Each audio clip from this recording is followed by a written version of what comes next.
অপপ্রচারের বিরুদ্ধে ফিফার করা হুঁশিয়ারি, কোন ঠাসা ফিফা সভাপতি ইনফান্তিনো। বিশ্ব ফুটবল নিয়ন্ত্রক সংস্থা ফিফা এবার শুরু হয়েছে ইতিহাসের সবচেয়ে বড় ক্ষমতার লড়াই।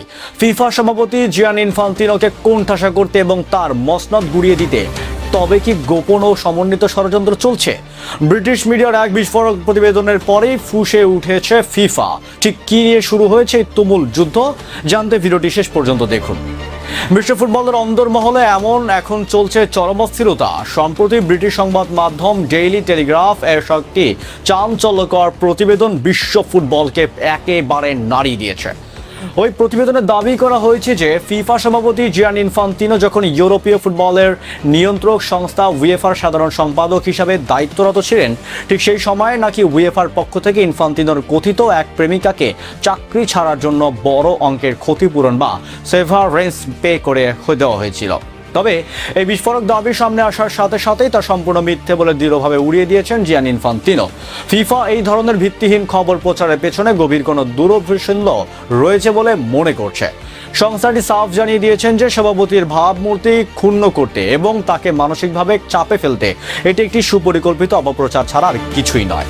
মূলত এই ব্যক্তিগত ও পেছনের কেলেঙ্কারি খবরটি এমন এক সময় প্রকাশ করা হলো যখন ইনফান্তিনো ফিফার একটি বড় বেসরকারি বিনিয়োগ পরিকল্পনা নিয়ে চারিদিক থেকে তীব্র চাপের মুখে রয়েছে। ফিফা বিশ্বকাপের মালিকানা ও বাণিজ্যিকরণ নিয়ে ইনফান্তিনোর সেই মেগা প্রজেক্ট সামনে আসার পরেই উয়েফা, কনকাকাফ এবং এএফসি এর মতো ফুটবলের প্রভাবশালী নিয়ন্ত্রক সংস্থাগুলো এর তীব্র প্রতিবাদ জানায়। পরিস্থিতি এতটাই উত্তপ্ত হয়ে উঠেছিল যে উয়েফা সরাসরি ফিফা বিশ্বকাপ বয়কটের চরম হুমকি পর্যন্ত দিয়ে বসে। যদিও প্রবল চাপের মুখে শেষ পর্যন্ত ফিফা সেই বিতর্কিত বাণিজ্যিক পরিকল্পনা থেকে পিছু হটতে বাধ্য হয় এবং তা বাতিল করেও, তবুও উয়েফার ক্ষোভ এতটুকু কমেনি। পরিকল্পনা বাতিল হওয়ার পরও ফিফার বিরুদ্ধে আইনি পদক্ষেপ নেওয়ার হুমকি দিয়ে রেখেছে উয়েফা। বিশ্লেষকরা মনে করেছেন ফুটবলের মাঠের খেলা ছাপিয়ে এখন বিশ্ব ফুটবলের নিয়ন্ত্রক কার হাতে থাকবে, ফিফা নাকি ইউরোপীয় ক্লাবগুলোর লবি, তা নিয়েই মূলত এই ক্ষমতার অদৃশ্য লড়াই চলছে। এই সমস্ত কোণঠাসা করার চেষ্টার বিরুদ্ধে এবারে আর চুপ করে বসে থাকেননি ফিফা।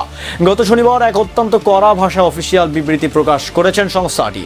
ফিফা সাফ জানিয়ে দিয়েছেন, ফিফার সদস্য অ্যাসোসিয়েশনগুলো অত্যন্ত গণতান্ত্রিক প্রক্রিয়ার মাধ্যমে ফিফার সভাপতিকে নির্বাচিত করেছে এবং তিনি তাদের পূর্ণ ম্যান্ডেট নিয়েই নিজের দায়িত্ব পালন করে যাচ্ছেন। এখন এটা দিনের আলোর মতো স্পষ্ট হয়ে গেছে যে কিছু নির্দিষ্ট মহল ফিফা এবং তার সভাপতিকে দুর্বল করার জন্য একটি সমন্বিত ও দীর্ঘমেয়াদী প্রচেষ্টা চালিয়ে যাচ্ছে।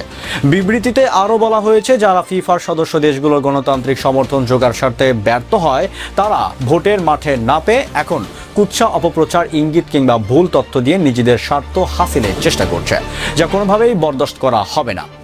উয়েফা বনাম ফিফার এই প্রকাশ্যে ক্ষমতার সংঘাতে শেষ পর্যন্ত কি জয় হবে ইনফান্তিনোর, নাকি পদ হারাতে হবে ফিফা সভাপতিকে? বন্ধুরা, ইনফান্তিনোকে ঘিরে চলাই আন্তর্জাতিক ভূ রাজনীতি ও ষড়যন্ত্র নিয়ে আপনার নিজস্ব মূল্যায়ন কি?